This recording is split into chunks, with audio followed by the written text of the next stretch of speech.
दर्शकों, बहराइच दंगे की खबर सबसे पहले हम ही ने आपको दिखाई थी, हमने आपके सामने रखा था वो, लेकिन उस वक्त ना आपको पता था और ना हमें कि बहराइच में कट्टरपंथी किस क्रूरता की सारी हदों को पार कर सकते हैं। अब आपको वो जगह मैं दिखाने वाला हूं जहां ये सब कुछ हुआ है। देख लीजिए आप, वो घर जहां राम गोपाल ने तड़प तड़प कर दम तोड़ दिया, वो अकेला था। कट्टरपंथी बड़ी संख्या में थे इसी जगह पर, इसी घर में, और गोपाल की गलती सिर्फ इतनी थी कि वो हिंदू था और उसने एक झंडे को निकाल लिया था। वो दुर्गा मूर्ति विसर्जन यात्रा का हिस्सा था। उसने इस यात्रा के दौरान भगवा झंडा लहराया था। दर्शकों, क्या इसके लिए इतनी बुरी और बर्बरता से उसे सजा दी गई है? लेकिन आप सोचिए दर्शकों कि इतना सब कुछ हो गया, लेकिन अभी तक कई लोगों के मुंह नहीं खुले हैं। लेकिन मैं आपको आज वो तस्वीर दिखाने वाला हूं। हमारे सहयोगी वैभव पहुंचे ग्राउंड जीरो पर जहां ये सब कुछ हुआ। वो रिपोर्ट आप देखिए।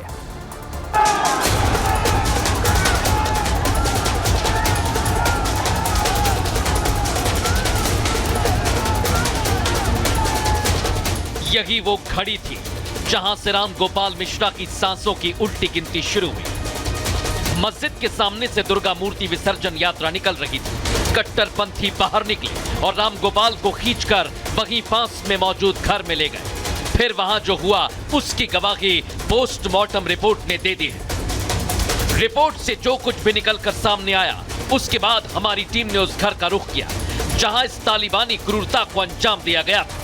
यही वो रेलिंग है जिस रेलिंग को रामगोपाल ने उस वीडियो में तोड़ा था और इस छत पर रामगोपाल चढ़ा हुआ था। झंडे को जैसे ही रामगोपाल ने यहाँ पर लहराया कि तभी इस घर के अंदर से पत्थर जो है वो रामगोपाल को मारे जाने लगे। इस घर में मौजूद वो तमाम लोग जो इस पूरे मामले में सीधा सीधा आरोपी हैं, उन लोगों ने रामगोपाल के ऊपर तमाम जानलेवा हमला किया और हर मुमकिन कोशिश यही की कि रामगोपाल को वो मौत के घाट उतार दे। मस्जिद के बेहद पास ये घर है। इसी घर में राम गोपाल मिश्रा को तड़पाया गया, लेकिन कोई उसे बचा नहीं पाया। कट्टरपंथी चील कौओं की तरह उसे नोचते रहे। वो चिल्लाता रहा, लेकिन उसकी चीख, उसका दर्द किसी को सुनाई नहीं दिया।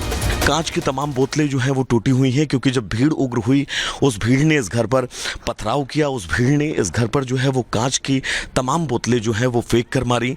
और जिसके बाद जब राम गोपाल को यहाँ से दोनों हाथों से पकड़कर कुछ लोग जब नीचे ला रहे थे, उस दरमियान भी उस कॉर्नर से जो है वो आरोपियों ने लगातार पत्थर बरसाए।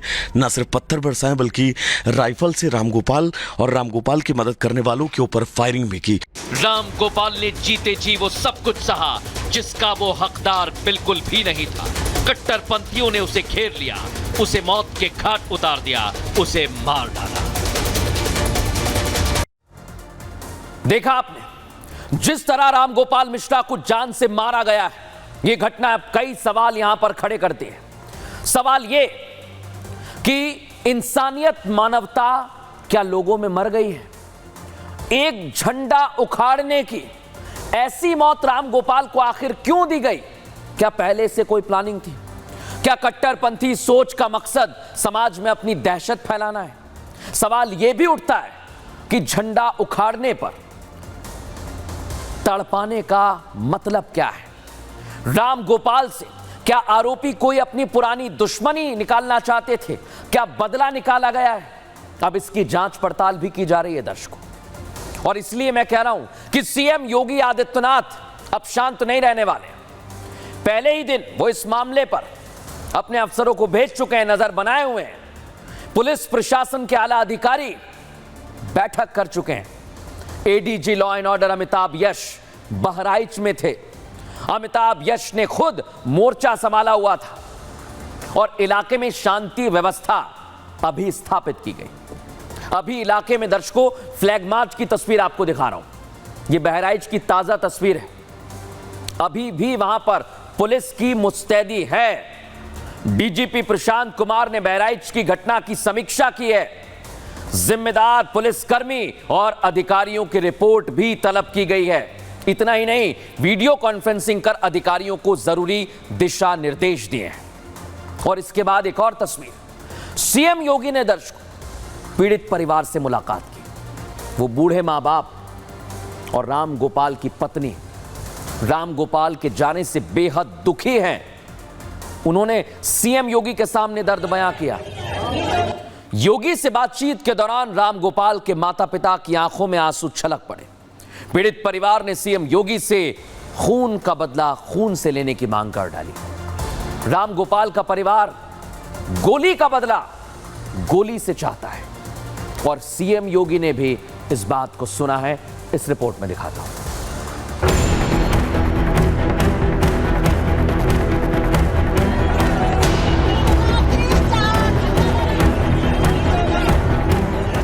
ये सद्भावना वाले लोग हैं, इनके लिए बुलेट ट्रेन चलेगी, चिंता मत करो।